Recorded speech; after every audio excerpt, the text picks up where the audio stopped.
Hello everyone, this is Mappy, and this is a little game I found on the itch.io bundle, on itch.io, in the Social Justice and Racial Equality bundle, named Manna for our Malices. So, this game, I'm starting on the title screen because this is a bit out of the ordinary for me. This is a visual novel. I don't normally play visual novels because I just don't like them. Excuse me for a second, I am going to be drinking things during this because it is very hot right now. It is like 94 plus in the attic I'm recording this in. So, I am going to play you the trailer for the game right about now.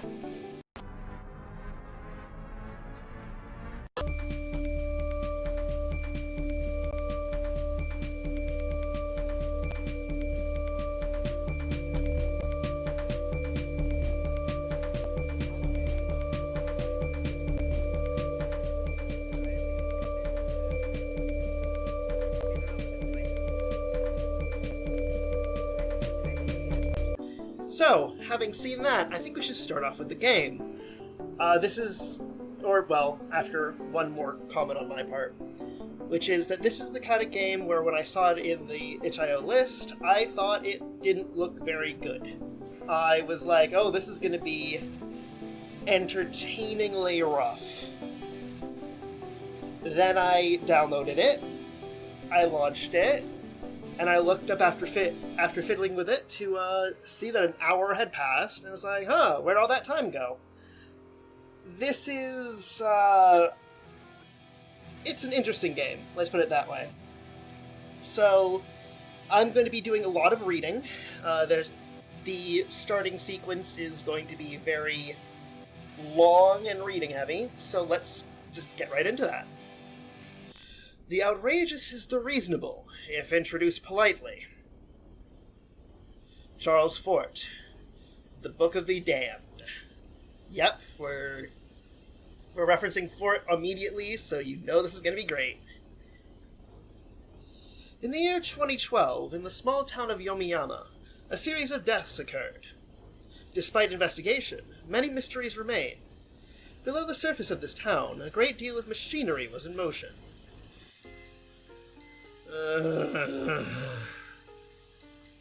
What the hell happened last night? I shouldn't be so goddamn tired. I slap the snooze button and then look at the clock's face. God damn it! 7 o'clock. I'm gonna be late for school. I throw my clothes on and rush downstairs. Don't swear so much, honey. It's not ladylike. I learned from the best. Fuck you. By the way, Aoi's already waiting. Hi, Chan. I don't know how you're so fucking energetic in the morning, Aoi. Why wouldn't I be? After all, I get to see my beloved Ai-chan. I don't know how to respond when she's like this. By the way, Ai-chan, here it comes. You wouldn't maybe happen to have today's biology homework, would you? Jesus, Ai. Yeah, sure, you can copy it again. Your parents must be reconsidering their whole field. What are the odds of the child of two genius geneticists being such a ditz? Meanie. We continue to make small talk the rest of the way to school. As we entered the classroom, we saw Fujinomiya Kuroneko. I'm sorry, I don't know I'm not good with Japanese, okay? I'm just glad that they're doing it in... The guy did it in Romanji and not, any of those writing systems. Anyway, we saw Fujinomiya Kuroneko muttering angrily to herself, stewing over some private betrayal. Fujinomiya, what crawled up your ass and died today? She took my greeting as a serious question. My sister's playing hooky again. Koneko-chan?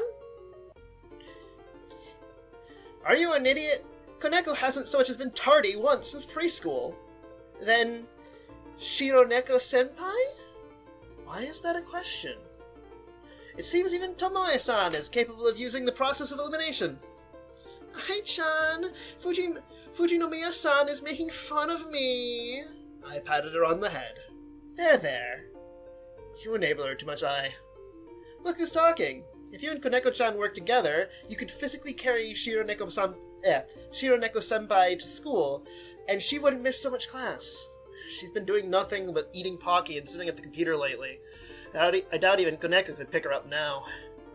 But she is on there all day is a mystery to me. Maybe she's sore about not having Golden Week off.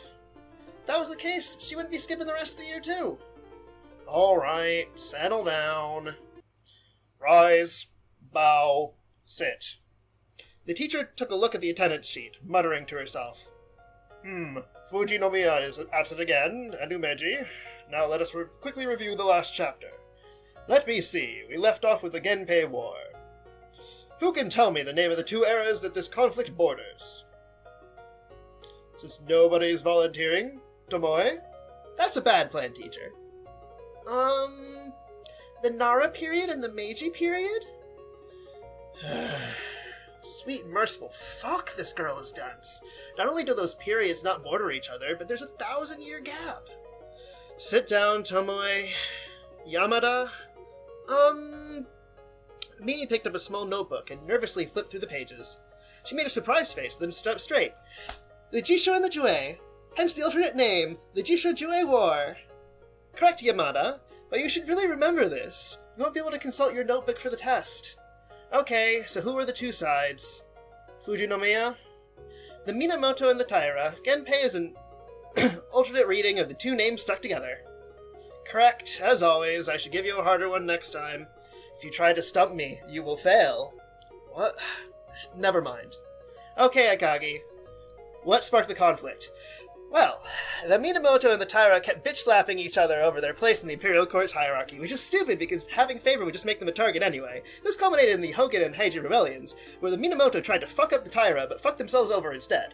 Then the Taira made a toddler emperor, which pissed off the previous emperor's other kid, Mochihito, so Mochihito went and helped out the Minamoto. Of course, he and his Minamoto buddy got killed anyway, so what was the point? Anyway, Mochihito started building up an army, and the Taira heir, not the Rugrat the geezer, tried to lock him up. They chased him through Midera, and finally got him on the Uji Bridge, and the other Minamoto offed himself. Not incorrect, but again, I need to remind you to watch your language in class. See me after school. The class continued. We didn't even finish covering the Genpei War by the time the bell rang and second period began. Second period should have been biology, but the teacher never showed up. Instead, halfway through the period, a substitute came in and announced a self-study period.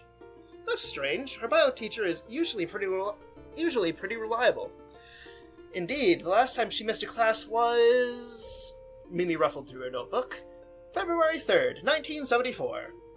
Yamada-kun, how is it you know all these things? Never mind why you even have that information. How'd you look it up so fast? I have a mnemonic system. I'm reading too quickly to pronounce words well. I want to get through this quickly because it's a bit of a long starting system. Anyway, I have a mnemonic system. You know how a kanji dictionary is organized by radical? I have a system sort of like that in this book, but organized by shapes. I'm a visual thinker, so I associate ideas with specific symbols, and then if I forget a detail, I can look it up by shape. And there's Aoi over the left with her, love-struck face. She is impressed by this show of organizational skill, obviously. So I bet you're even better at looking things up that are already shapes, right? Yeah, I usually don't have a hard time remembering those, unless they're really obscure, though. Comes in handy for the school newspaper? It would, if that rag did any real journalism. Ai-chan, Yamada-kun's what's-it thing isn't going to make you fall for her, is it? She stuck out her lower lip and looked at me with puppy dog eyes, looking almost at the edge of tears. I patted her head. As you can probably tell, Aoi is not the most, emotionally stable of people. You're the only one for me, Aoi. She's practically vibrating. It's absurd that such a small display of affection pleases her so much. I think you're making a mistake, this is the kind of behavior where if you don't, return these feelings, you don't enable it, because it's just gonna get bad. It's just gonna get really bad, One of these days, that possessiveness is gonna bite me in the ass, though. You think? You think I? Mimi got up from her seat. Listen, since lunch is next, I'm gonna head to the cafeteria and grab some lunch before the morning rush. Don't worry, Ai-chan, I brought a bento for you. I can make my own lunches, you know. But then our lunches wouldn't match. I'll leave you two lovebirds to your nesting. I'm gonna go claim a good spot on the roof. Sure, Fujinomiya, abandon me, I'll be fine. I'm sure you will. You're alone, Ai-chan. I'm here with you. I had lunch in the classroom with Aoi. Say, I can feed myself, you know. I know, but I can feed you, and that's a lot more fun. Like, okay, no, this is going off over the edge from, like, clingy to creepy, like, I should probably find help for this budding, like... She's gonna, like, lock you up in a room after breaking your legs at some point. Like, that's just how this curve is gonna go. Get out while you still can. The boxed lunch had hot dogs shaped like octopi, little hearts made of bologna, and very few vegetables. You sure have a protein-heavy diet, don't you? My parents say that meat and fat are good for the brain. I sure hope so. Don't you ever feel like you want some vegetables? Or some rice? I have some! She holds up a small, limp broccoli floret, the only one in the lunchbox. There's also a dollop of rice in one corner. Girl, I don't know how you survive with such an imbalanced diet. We finished eating. I think most of Aoi's lunch ended up in my stomach. My attempts to fend off her chopsticks were in vain. I can't say I regret it, though. Despite her academic shortcomings, Aoi is a damned good cook. I wouldn't mind her feeding me for the rest of my life, if not for what that would imply, and what it would do to my arteries. The first period after lunch was English. The bell rang and the teacher came in. He was pretty young and a foreigner. His Japanese was shit, but since he was teaching an immersion-oriented English class, it wasn't too much of a problem. Good morning, class. Good morning, sensei. Please open your textbooks to page 68. We will be covering prepositions. Sometime during English class, and I apologize for that. I actually do have better references for what bad learner English sounds like, but I can't do that anymore. It's been years since I've been around the people who were learning English as a second language. It does not sound like what you think it sounds like, generally. Sometime during English class, I dozed off and only awoke partway into math when being called upon. Akagi, if you're confident enough in your abilities that you are willing to sleep through my lessons, then please demonstrate how to solve this for the class. The problem wasn't one from homework, and involved topics we hadn't covered yet. But I had read ahead in the book slightly, so it looked familiar. With some difficulty, I solved it. The teacher deflated slightly. Tomoe, can you explain Akagi's solution? Had to find someone to pick on, huh? Go on, you weren't paying attention either. Hi, John. How'd you do it? Well, alright, fine. Explain, Akagi. I made up something about partial integration, like, you just, I don't know, treat the x as if it was just another number, like, just let the x be 2, and then you, like, integrate like that, and I don't know. It must not have been totally correct. But what I described was confused enough that the teacher somehow saw a correct answer somewhere in it. Good. Did everyone follow that? I guess that wasn't any less clear than his usual explanations, though. Apparently satisfied, he didn't pick on me for the rest of the period. While he didn't fall asleep again, I was not entirely awake. After the end of class, a few students came over to try to get a clear explanation, and when they left, Aoi came around. Hi, Chan. How'd you do that? Magic. Really? I didn't know you knew magic, Ai-chan. Cast a spell on me. Make it a love spell. I don't think you need any more of that. I could always use more I love. If I cast a love spell on you, it would give you more Aoi love, not more I love. But I'm already 80% love. It's growing? Finally, the bell rang. I was about to leave until... Akagi. Oh, right. It was the elder Fujinomiya's turn to clean the classroom today. Since she isn't in, I'd like you to do it. Lame. Or, if you prefer, you can bring her all her missed printouts. She pointed at a thick stack of printouts on the desk, which looked very heavy. Cleaning the classroom sounds just fucking fine. I'll accept that answer, I guess. The classroom isn't particularly dirty. I stacked up the desks and started cleaning the floor. In the corner of the room, there's a box of glassware on loan from the science club room. The glassware can wait. I think it's been here for weeks already anyway. Look out the window. There's a solitary figure running around the track. Must be Kaneko-chan. She sure works hard. This is exhausting. Nobody's in the school and I have nowhere to go. I guess I might as well take a little nap. Then I'll have the energy to finish up. I pull out a desk and a chair and fall asleep.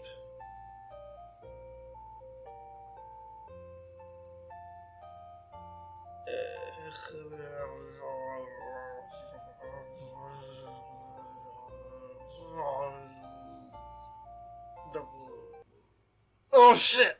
Shit, fuck! Shit! The sun's gone down, how late is it? I'd better get home. I'll gather my things and head home.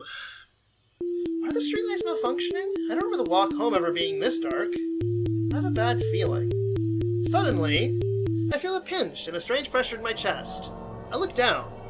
Oh shit, shit, shit, shit, shit, shit, shit, shit. A crimson stain. Shit, shit, shit, shit, shit, shit, shit, shit. Vermilion droplets on the ground. Shit, shit, shit. The outline of a blade poking out the center of my chest. God damn it! I'm dying! I guess this is what dying's like. I was never much for religious conjecture. Never thought about life after death or anything like that. Figured I'd find out firsthand eventually. I didn't expect it to be this soon, though. And we're back at the beginning. So that was the introduction to Manna for Malices. I'm gonna go through one more day of this, because that will give you a good sense of what the game is like in actual practice. Ugh. What the hell happened last night? I shouldn't be so goddamn tired. Was it all a dream? I distinctly remember— Hey, what the fuck? Wow, I must still be dreaming. Why is there a voice in my head? What the fuck is I died and now I'm dead? I remember dying and now there's a voice in my head. This is my head, fucker. Fine, whatever, your head. Who the fuck are you anyway? You first. No, you first. I'm not letting a stranger ghost squat in my skull. The least you can do is fucking introduce yourself. I'm a Kage-ai. No, I'm a Kage-ai. Try again. No, seriously, I'm a Kage-ai. I'm a junior at Yomiyama's Girls Academy. My student ID number is XXXXX. Ah, yes. That's the good number. That's the number you want. You're saying you're me? I guess? Okay then, what's my darkest secret? It would have to be that time at the pool in 6th grade when the— Okay, stop, fine enough. I guess I believe you, okay? But I'm not dead. I think I might be you from the future. What? Weird. I remember dying and then seeing, like, a white light. Then I woke up here. How does that make you from the future? Because you don't remember dying. And then we go back to things as usual. Now, the game is set up like a Groundhog's Day loop. The only times when dialogue really changes is when you get new information or you do something different. So it's actually pretty safe to just hit the skip button whenever it shows up. It will get you to the next time there's a choice, which is right here when Mimi left. So let's follow her this time, because hey, that might do something exciting, right? I'm gonna use the John. I'll be right back. Too much information. Have fun. Oi, what do you think she's gonna do in there? Like, that's not something you tell someone who's gonna go to the bathroom. Like, seriously, Oi. Hey, sorry about Oi. She can be a little overbearing sometimes. I don't need your pity just because I don't have a wonderful girlfriend to cook for me. It's not like that. I can't think of her that way. You should tell her that. I really should. At first I thought it was a bit. She's always been clingy and needy, but it's getting worse. I went along with it initially, but I don't know what she'd do if I broke it to her now. It's fucked up, I know. It really is. She was always clingy. I used to be a little more standoffish. One time when we were 4, we were playing out on, you know that waist-high wall down the street from the school? Yeah. So we were playing there, and we had that kind of stupid fight little kids have. I started walking away, and she started following me. And I yelled at her, and she backed off and fell off the wall. She hit her head. She was in the hospital for a while, and when she was released, she was all confused. After that, I was afraid to push her away. I'm sorry, I'm giving you a hard time without knowing the situation. You couldn't know. I'm glad Tomoe-san has a friend like you, even if you're leading her on a bit.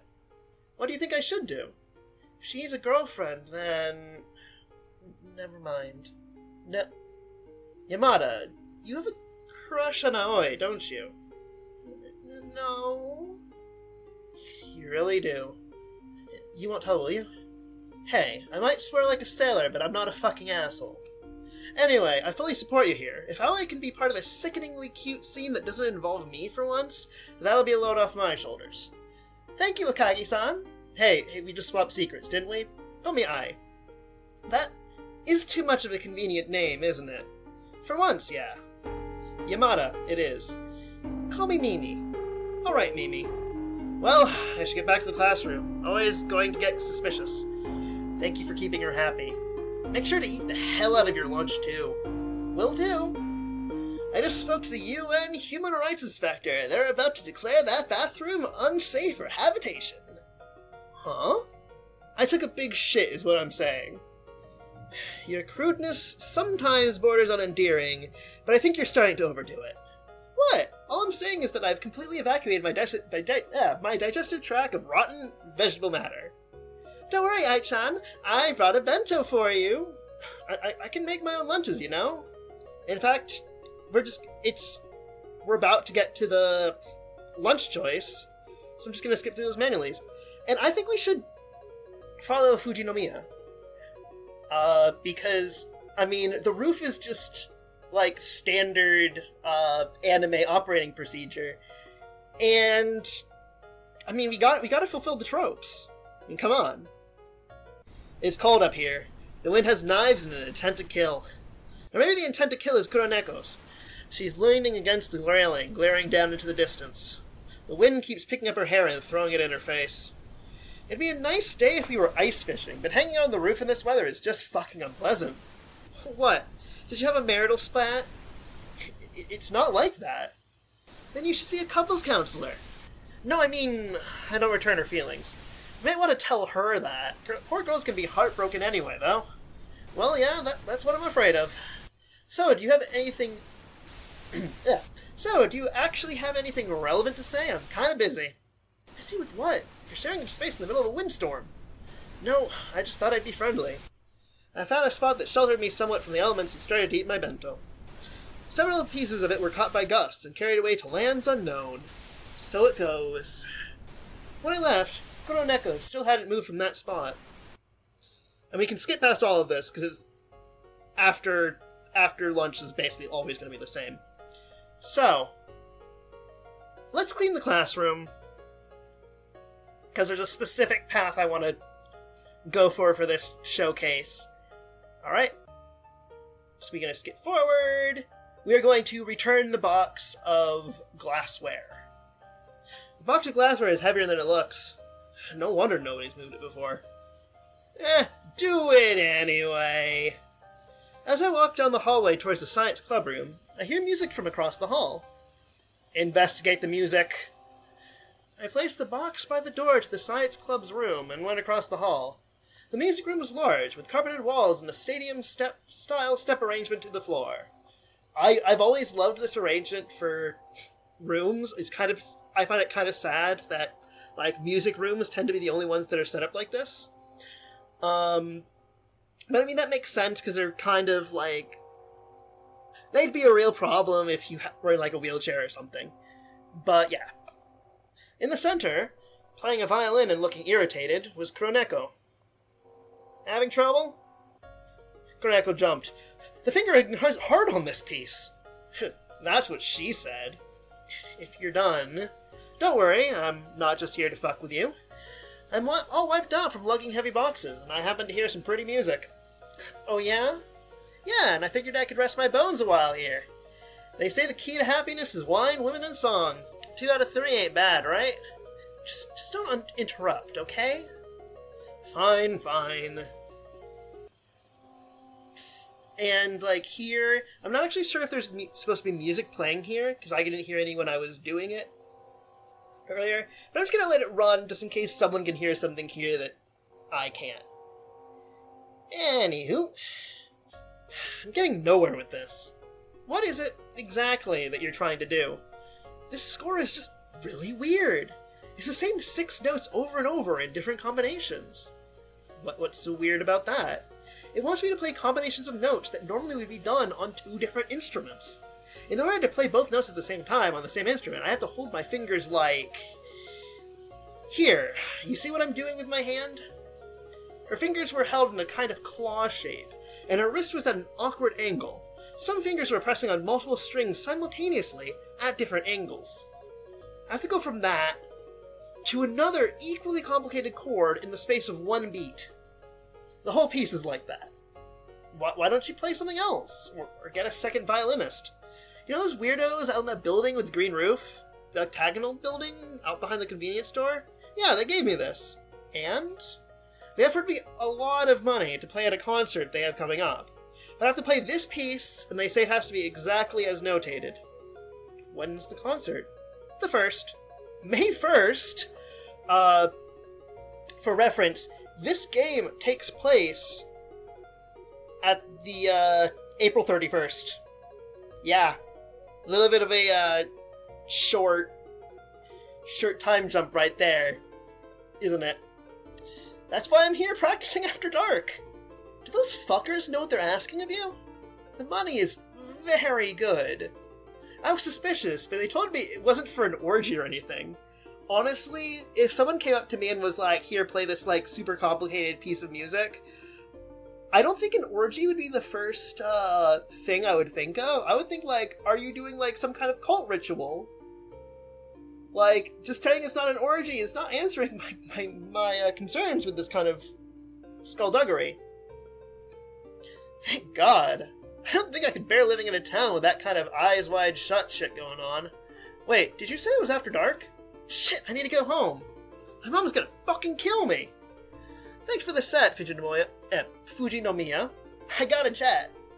Sure, just leave me here to stew in my failure. Later. And we're back to, this. It's slightly different this time.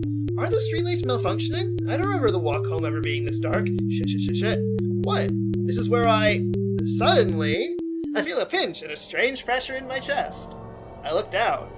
Oh, shit. I crimps the stain. Shit. The million droplets on the ground. Shit. The outline of a blade poking at the center of my chest. God damn it! I'm dying. Why the hell do I keep dying? I guess it happened again. And we're back here. I am going to just click through and get to the point where we're not hearing the beep of alarm clock, and I'm going to end and say my final thoughts on this experience. What the hell happened last night? I shouldn't be so goddamn tired. Was it all a dream? I distinctly remember... Hey, what the fuck? Why am I still be dreaming? Why is there a voice in my head? This is gonna be hard to explain. I'm going crazy, aren't I? Look, shut the fuck up a minute. You want me to shut up? It's my fucking head! Shut up and listen. Okay, look, I'm you. It's a long story, but I'm you from the future. I'm listening? I keep dying, and whenever I die, I end up back here, now, as a voice in my past self's head. Okay? I guess that isn't any less acceptable than the alternative. Okay, you're gonna have to trust me and take my advice if you want to eventually not die. You've lost me there. I'm supposed to obey a voice in my head. If you're me, then you know exactly how unimpressed I am by that suggestion.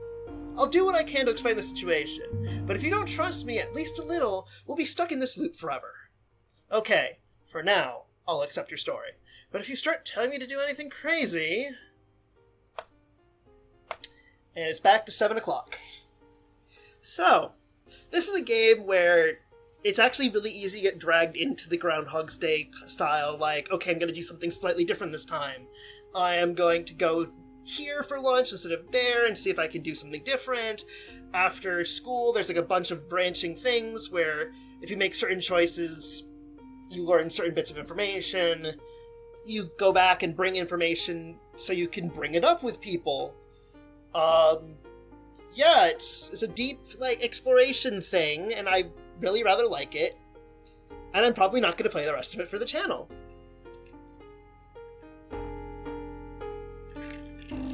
You might be asking, why, if you like it so much, why aren't you going to play it? And the answer is because, well,